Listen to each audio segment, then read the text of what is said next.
Happy New Year nga pala sa inyo lahat. So dahil New Year ngayon, gagala tayo. Hindi naman gagala, kakain tayo sa labas. Dahil kaming mga OFW is wala na talaga time para magluto. Lalo na ngayon guys is weekdays yung Pasko at saka New Year. So wala talaga time dahil may mga pasok po kami. So dyan, kakain na lang tayo sa labas. So magkikita-kita kami ng aking mga katrabaho doon sa Bura Cafe. So ito nga pala guys yung jacket, tapos magda-dark tayo sa loob para naman hindi tayo magmukhang poste. Dahil color of the year ngayon guys is mocha, so ito guys ang aking sinuot. So andito na pala tayo guys sa sasakyan, so medyo traffic pala ngayon guys dahil nga uwian ng mga galing sa trabaho. At malapit na rin naman ako dito guys sa Bura Cafe.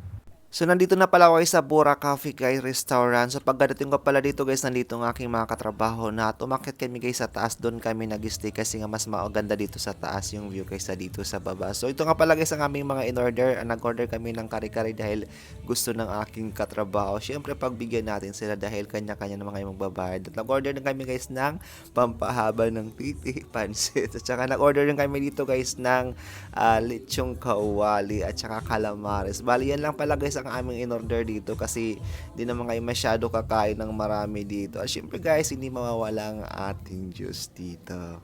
Dahil mga gutom na kami guys, so bali hindi na namin inantay yung alas 12 guys dahil nga galing kami sa trabaho at mga gutom kami at wala pa kaming kain. So kumain na kami dito guys, bali nag-enjoy na lang muna kami habang kumakain. Yung iba guys hindi pa kumakain dito, hindi ko alam bakit ayaw pa nila kumain. Siguro hindi pa sila nag-order. Pero kami guys, kumain na talaga kami dahil gutom na kami. Syempre ang sarap guys ng aming mga in-order. Syempre in-enjoy namin ang mga pagkain ng Bura Cafe na ang sarap guys at saka ang dami nilang mag-serve pag nagbigay sila ng pagkain. Ang dami talagang binibigay. So hindi kayo guys magsisisi dito. Sobrang sarap nito lang yung calamares nila. Ang sarap lalo na yung sausawan nila na bagay talaga dito sa calamares.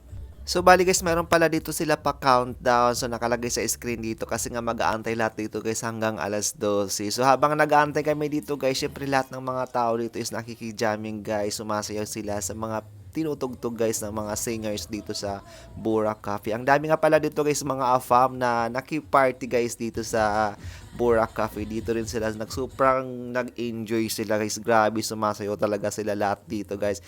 Yun ang maganda guys dito sa kanila guys. Kumbaga walang hiya-hiya. Dapat ganun. Enjoy lang ang buhay kasi nga sabi nga nila, ang buhay natin hindi natin alam kung hanggang kailan lang tayo. So dapat i-enjoy lang natin at good vibes lang tayo lagi para masaya at asalubungin natin ng masaya ang 2025. So sobrang happy. So yun guys, malapit na nga ang alas 12 dito, nagkakaroon ng lahat ng mga Pilipino dito at lahat dito guys is may hawak talaga ng cellphone. Kasi guys, ang dami siguro dito mga vloggers din na katulad yung mga vloggers guys. So yan guys, malapit na guys.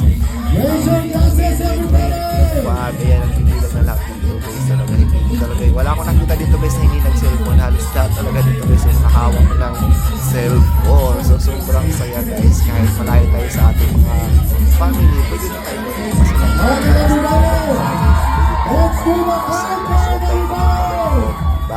kahit tayo OFW masaya. So ayun nga guys, natatapos ng 2024. Ayan guys, sobrang saya nga dito. Yan guys, 12, 11, 10, 9,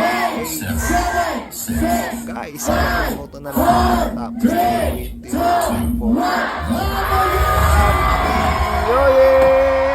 Guys, welcome to 2025. Mabuhay lahat ng mga OFWs sa mansulong ng mundo. God bless you all guys. Yan guys, ang lahat ng mga tao dito. Happy New Year po sa lahat ng mga tao sa buong mundo. Sana po is magkakayo.